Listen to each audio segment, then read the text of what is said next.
Caroline Philippe, je rentre du Chili. Enfin, c'est pas vrai, mais imaginons, je rentre du Chili. Quelles sont les nouvelles règles qui s'appliquent à mon retour en France? Quarantaine, Mathieu, quarantaine obligatoire et pour 10 jours. Ce sont les nouvelles règles beaucoup plus strictes appliquées dès samedi, le 24 avril. Et cela va concerner tous les passagers des vols en provenance du Chili, donc, mais aussi d'Argentine, du Brésil, d'Afrique du Sud et de Guyane. Et d'autres pays pourraient être rapidement intégrés à cette liste.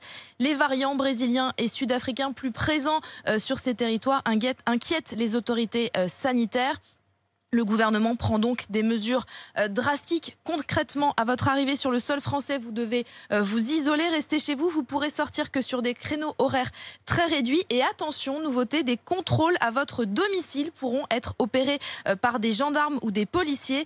Les amendes applicables en cas de non-respect des consignes seront renforcées, annonce le gouvernement, même si on ne connaît pas exactement le montant de cette amende pour l'instant. Bon, ça, c'est une fois que je suis arrivé sur le sol français, mais les règles se durcissent aussi en amont pour les tests. Et oui, avant d'embarquer, vous devez présenter un PCR négatif de moins de 36 heures au lieu de 72, ou alors un PCR négatif de moins de 72 heures, mais dans ce cas, vous devez aussi présenter un antigénique négatif de moins de 24 heures. Et à l'arrivée en France, c'est pas terminé, vous devez refaire un antigénique dans l'enceinte même de l'aéroport, c'est obligatoire.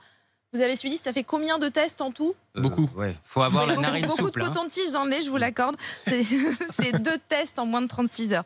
Et dernier point, le gouvernement restreint aussi la liste des motifs et des catégories de personnes autorisées à venir en France. Dès ce samedi, seuls les ressortissants nationaux, leurs conjoints et leurs enfants bien sûr, et aussi les ressortissants de l'Union européenne ou d'un autre pays, mais qui ont leur résidence principale en France, sont autorisés à rentrer dans notre pays. Bon, si vous avez aussi des questions, parce qu'on a besoin d'y voir clair tous les jours, vous connaissez. C'est compliqué aussi. Bah oui, bien sûr. L'adresse c'est allomari@rmc.fr pour poser vos questions.